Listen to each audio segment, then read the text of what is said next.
ഇനി നമ്മൾ ചെയ്യാൻ പോകുന്നത് പാർട്സ് കറിയാണ് കേട്ടോ. പാർട്സ് വരട്ടെന്ന് പറയാം. അപ്പം അങ്ങനെ ഏട്ടനെ ഇറച്ചി കഴിഞ്ഞാൽ ഭയങ്കര പൂതിയായപ്പോൾ ഏട്ടെന്നാൽ പോയി വാങ്ങിച്ചിട്ട് വരാൻ പറഞ്ഞു. വാങ്ങിച്ചിട്ട് വരാൻ പറഞ്ഞപ്പോൾ ഹെൽമെറ്റ് എടുക്കാൻ പറഞ്ഞപ്പോൾ നോക്കും അതിൽ നിറച്ച് ഉറുമ്പിൻ്റെ കുട്ടികളും. എന്നാൽ പിന്നെ ഹെൽമെറ്റ് വേണ്ട, ഞാൻ പോയിട്ട് വരാം. പോവലും കഴിഞ്ഞ് തിരിച്ചെത്തലും കഴിഞ്ഞു കേട്ടോ. ആ തിരിച്ചെത്തിയ ബാഗാണത്. അപ്പോൾ ഇതാ എനിക്ക് അതിലേക്ക് മിക്സ് ചെയ്യാനുള്ള സാധനങ്ങളും ആ 7up മിക്സ് ചെയ്യാനുള്ളതല്ല, ഞാൻ കുടിക്കാനുള്ളതാണ്. പിന്നെ ഇപ്പോൾ തരും പാർട്സ്. അതാണ് എനിക്കുള്ള പണി. ഇതിൻ്റെ ഇടയിൽ പറഞ്ഞു നിനക്കുള്ളൊരു പണി തരുന്നുണ്ട് എന്ന്. അപ്പോൾ ആ പണിയാണ് ഇപ്പോൾ ബാഗിനകത്ത് നടക്കുന്നത്.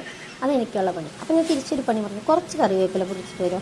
എന്നാൽ ശരി. കറിവേപ്പില കൊണ്ടുവരുന്നതിൻ്റെ ഇടയിൽ കറിവേപ്പിലയുടെ ഇലകൾ കുറച്ച് എൻ്റെ മുഖത്തേക്ക് തോന്നിയിരുന്നുണ്ട് കേട്ടോ. ഒരു ഷോ അങ്ങനെ. അപ്പോൾ അതൊക്കെ നുറുക്കിയതിന് ശേഷം എണ്ണ ചൂടാവാൻ വെച്ചു. എണ്ണ നല്ലപോലെ ഒന്ന് മൂത്ത് വരുമ്പോൾ അതിലേക്ക് നമ്മൾ ഗരം മസാലയുടെ പൊടിയല്ലാത്ത കൂട്ടുകൾ ഫുള്ളായിട്ട്, അതായത് ഇല, പട്ട, ജീരകം അതൊക്കെ മിക്സായി. ശബ്ദമൊന്നും കാര്യമാക്കണ്ട, ഞാൻ കടയിലാണ്. അപ്പോൾ അവിടെ ഇരുന്നാണ് എഡിറ്റ് ചെയ്യുന്നത്. നമുക്ക് വീട്ടിൽ നിന്ന് എഡിറ്റ് ചെയ്യാനുള്ള സമയമില്ല. അപ്പോൾ എല്ലാവരും ദയവ് ക്ഷമിക്കുക. പിന്നെ ഞാൻ ഏട്ടൻ കടയിൽ പോയ സമയം കൊണ്ട് ചുവന്നുള്ളിയും സബോളയും ഇഞ്ചി, പച്ചമുളകില്ല കേട്ടോ, പച്ചമുളക് ചേർക്കത്തില്ല. അപ്പോൾ അങ്ങനെയൊക്കെ അരിഞ്ഞ് വെച്ചിരുന്നു. അപ്പോൾ അത് നമ്മൾ ഫുള്ള് തെറ്റാണ് പറയുന്നത്, ഒന്നും കാര്യമാക്കേണ്ടതില്ല. എനിക്ക് എപ്പോഴും ഇങ്ങനെ തെറ്റിപ്പറ്റാത്ത. നമ്മൾ ആദ്യം സബോള 2 വലിയ സബോളയാണ് അത് ഇട്ടു. അതിന് ശേഷം വെളുത്തുള്ളി, ഇഞ്ചി എല്ലാം കൂടി ഇട്ടിട്ട് നല്ലപോലെ ഒന്ന് വഴറ്റിയെടുത്തു കേട്ടോ. അതിലേക്ക് നമ്മൾ ചെറിയ കൊച്ചുള്ളിയും കറിവേപ്പിലും കൂടി ഇട്ട് കൊടുത്തു.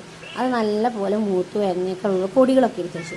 മല്ലിപ്പൊടി, മുളക് പൊടി, ചിക്കൻ മസാല, മഞ്ഞൾപ്പൊടി, അതൊക്കെ അത് നല്ലപോലെ മൂത്ത് വന്നപ്പോൾ ആ പൊടിക്കൂട്ട് മുഴുവൻ അതിലേക്ക് മിക്സ് ചെയ്തു.